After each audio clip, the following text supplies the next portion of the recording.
Hello friends and welcome again. So today we'll be discussing a problem on real analysis, and for previous and other problems you can visit this link.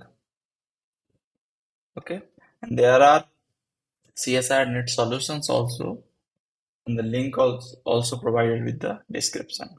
So the problem is, if A is an n cross n matrix, and if we consider the function from Rn to R given by x goes to x transpose Ax. Okay, so this is just this.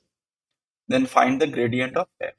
Okay, so we need to find out the gradient of f, which is equals to del f by del x, del f by del y, or x1, del f by del x2, del f by del x3, and so on.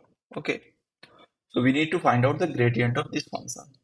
Okay, so I recommend you to pause the video and try for a solution, and then we'll discuss it in detail. Okay, so I hope you got the solution, and in case you didn't, we discuss it. So we call that the gradient. If this is the gradient of f at the point x, and this denotes the directional derivative of f in the direction of u at the point x, then there is a relation between the gradient and the directional derivative. And what is that relation? So this is v, not because we are writing in the direction of v. Yeah. So the relation is that the directional derivative of f in the direction of v at the point x is the inner product of v with the gradient of f. Okay. So this relation is quite important, that whenever we want to find out what is the directional derivative, we find out the gradient and take the dot product with the direction v. Okay, so we'll use this property to find out the gradient. So let us find out what is the directional derivative. So recall that the directional derivative is given by the limit t tends to 0 f of x plus tv minus f of x by t. Okay, so this is the direction. So this is just one dimension. So now this is like just one dimension thing. Okay, so in particular, if we need to find out df in the direction of E1, so E1 is my 1, 0, 0. This is my del f by del x1. So in the EI direction, this is the partial derivative usually. Okay.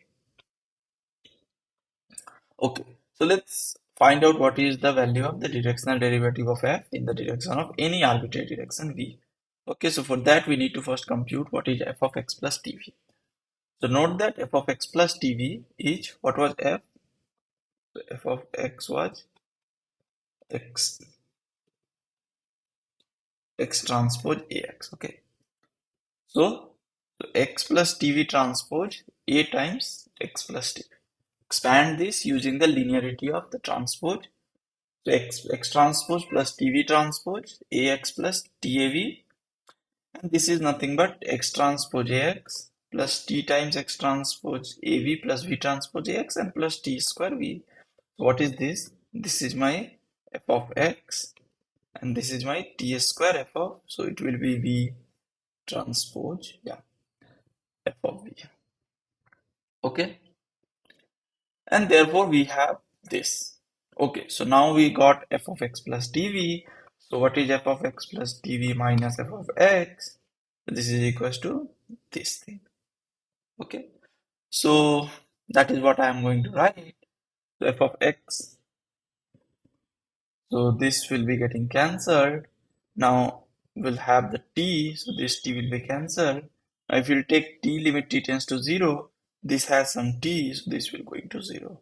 And the remaining term will be x transpose AV plus V transpose AX. Okay, so note that in the very beginning we told that TF XV, the inner product of V with the gradient of f at x.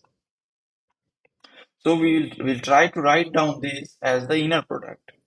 So what is the inner product of xy? This is equals to x transpose y. Okay.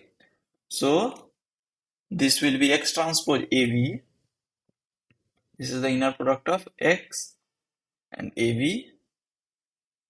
and okay. So or A transpose XV. So if I'll do,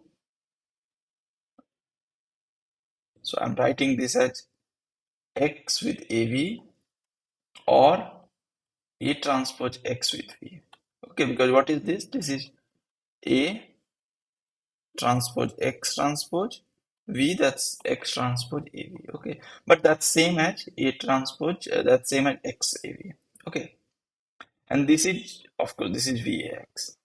So why I have written this? Because I can take this V as a common out. So that's why I have separated V as out. Okay. So by using the symmetric, this is this. And finally, as I told, I'll take V as out and A plus A transpose X. Okay. And now you see that dfVx is this. So this implies that this will be the gradient of f at x. Okay. So if see here, if you'll find out by usual del f by del xi, del f by del x2, it will be too complicated. Okay.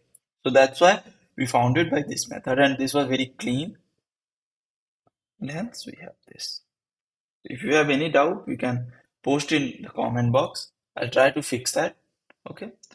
So thank you for your time and consideration.